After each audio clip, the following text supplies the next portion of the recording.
10వ తారీఖు నాడు నరేంద్ర మోదీ గారు రాబోతున్నారు హైదరాబాద్కు. తెలంగాణకు మొట్టమొదటిసారిగా పార్లమెంట్ ఎన్నికల తర్వాత వస్తున్నారు కాబట్టి, 3వ తారీఖు ప్రధానంగా వస్తున్నారు కాబట్టి 10వ తారీఖు నాడు ఈ యొక్క బహిరంగ సభ దీన్ని సఫలీకరణ చేయాలని చెప్పేసి కూడా యావత్ తెలంగాణ ప్రజల్ని కోరుతా ఉన్నాను. మరి ఆ ప్రచారం సందర్భంగా ఈరోజు తార్నాకలో వాల్ రైటింగ్ కూడా చేయడం జరిగింది. ఈ వాల్ రైటింగు ద్వారా, పోస్టర్ల ద్వారా, ఫ్లెక్సీల ద్వారా ఈరోజు ప్రచారం భారతీయ జనతా పార్టీ చేస్తూ ఉంది. కార్యకర్తలు వాల్ రైటింగ్ చేస్తూ ఉన్నారు. నేను కూడా ఈ వాల్ రైటింగ్లో పాల్గొనడం జరిగింది. ఎందుకంటే నరేంద్ర మోదీ గారు దేశానికి ఈరోజు వారు చేసినటువంటి ఒక సేవలు కానీ, దేశానికి ఈరోజు ఒక ఆర్థికమైనటువంటి ఒక దిశ చూపెట్టినటువంటి వ్యక్తి. ప్రపంచం మొత్తం కూడా ఆర్థిక మాంద్యం ఉన్నప్పటికీ మన భారతదేశంలో మనం ప్రగతి వైపు పోతూ ఉన్నాం, అభివృద్ధి వైపు పోతూ ఉన్నాం.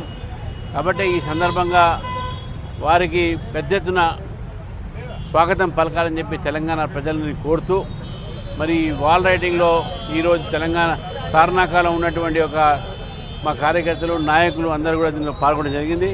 మరి మాజీ మేయర్, రాష్ట్ర ఉపాధ్యక్షులు మన బండ కార్తిక్ రెడ్డి గారు, శారదా మల్లేష్ గారు, నాగేష్ రెడ్డి గారు, వెంకటేష్ గౌడ్ గారు, రాము వర్మ గారు, అదే ఉపేందర్ యాదవ్ గారు అధ్యక్షుడు, సత్యరెడ్డి కరుణాకర్ అందరూ కూడా పాల్గొని, వేణు యాదవ్ గారు సీనియర్ నాయకుడు, పోచా యాదవ్ అందరూ కూడా పాల్గొని, సుబ్బారావు గారు దళిత్ మోర్చా అందరూ కూడా పాల్గొన్నారు.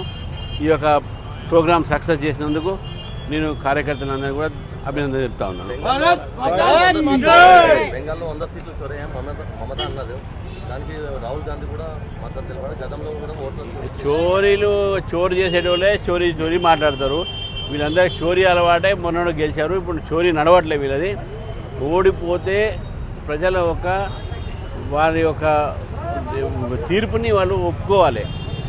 ప్రజనే అవమానపరిచేటటువంటి మాటలు మాట్లాడితే ప్రజా తీర్పు ప్రజాస్వామ్యంలో అది సర్వోత్తమైనటువంటిది. దాన్ని కూడా అవమానపరిచేటటువంటి కాంగ్రెస్ పార్టీ వాళ్ళు గెలిస్తే ఏం మాట్లాడరు. 3 సార్లు మమతా గెలిచింది. మేము ఎప్పుడైనా అన్నామా? మీ ప్రజలు ఒక తీర్పుని వాటికి ఇచ్చినాం, వారికి రెస్పెక్ట్ చేసినాం. ఈరోజు వాళ్ళు ఎందుకు ఈ విధంగా మాట్లాడుతున్నారు?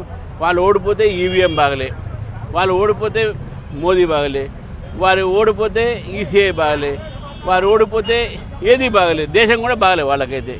కాబట్టి ఎప్పుడైనా ఓటమిని, ప్రజాస్వామ్యంలో ప్రజా తీర్పుని మనం గౌరవించాల్సిన అవసరం ఉన్నది.